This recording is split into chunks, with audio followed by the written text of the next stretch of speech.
Welcome back. You're with Money, and we are discussing taxes. So we've spoken about the way taxation will change in this financial year. But don't forget, you have to file your return for the previous financial year as well. And it's a whole new ball game out there. So Mayur, the form itself is changing, right? That's what the finance minister said, that I will bring forth a simple one-page form. Is it simple? It is simple. Okay. Yeah. For presumptive taxation, I think the form is just one pager. Even, for a salaried class employee who has one property and very small number of, income from other sources, dividend not exceeding 10 lakhs and simple things like that, they have to fill up only one pager and it's done. So I think they have lived up to their commitments, what they wanted to do. They've also simplified by reducing 3 forms into one form. For business class employees and I think business class persons, and that has really changed the things. So now salaried class has to pick which form? Is it ITR, continues to be ITR 2, which is the form to be picked? So a person can pick up ITR 1 and ITR 2 if they are salaried class employee. One for the person who has one house property, but if he has more than one house property, then it is for him ITR 2 would be the better one. Now, with respect to additional information that might have to be provided, are there any additional sort of inputs that have to be given by the taxpayer this year? Yes, certainly. They have to provide lots of inputs this year. First and foremost, and very, very important, the person who has deposited cash during the demonetization period, if their total deposits in aggregate every bank account is more than 2 lakh rupees, then they are required to report in the form itself. But is there a cut-off date? How is the government defining the demonetization period? Demonetization has been defined from 9th of November till 31st of December. Till 31st, okay. Yeah, and that is given in the form itself by way of instructions to the form. Okay. Now, second thing what they have really introduced is that you have to disclose various information. So, up till now, the limited assets were required to be disclosed in the return of income. Now, you have to report various income such as loans, advances, securities which you have bought and various other items of assets which you are required to report.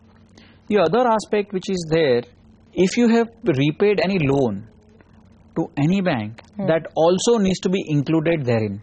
Okay. So, if you have repaid any loan during this period in cash, then those item also needs to be included. Okay. What happens, I mean, just a curious question, what happens if people try to be, super brave out there and not report some of these inputs? Then what are the kind of penalties and, what are the kind of proceedings that can be initiated by the tax department? So, from this year onwards, if there is a, intentional non-disclosure of certain items, and if this construed to be an income of a person, in such a case, they have to pay 300% penalty of the tax thereon. 300% penalty. Yeah.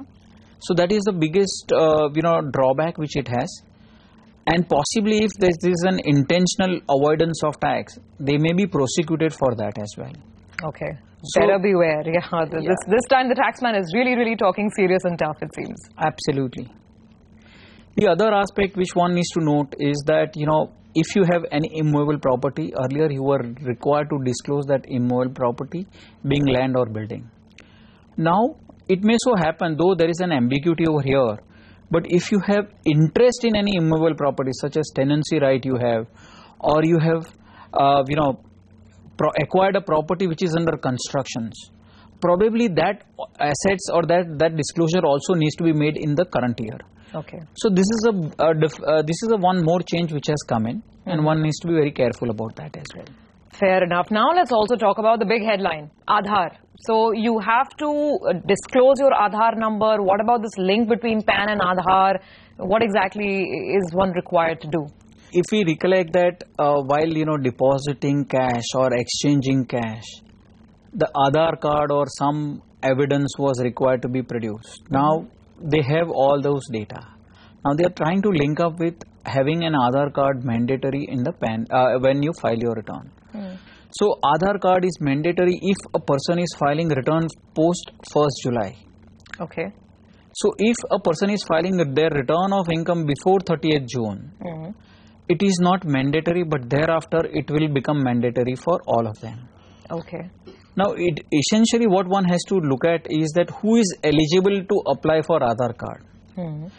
So, as per the person who is a resident under Aadhaar Act, we can obtain Aadhaar card, and they have to apply for Aadhaar number, and that has to be put in the return of income. Also, is there any clarity on, certain specific cases?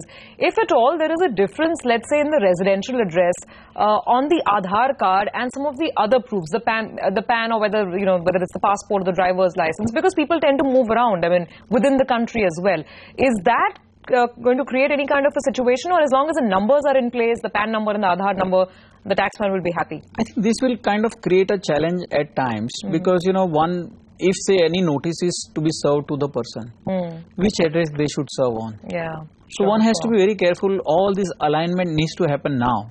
Absolutely. Because everything is going to get tracked based on all these numbers, all these details which are available with the tax office. That's very, very solid advice and a sound warning well ahead of time that Mayur has given all of our viewers of Money, Money, Money.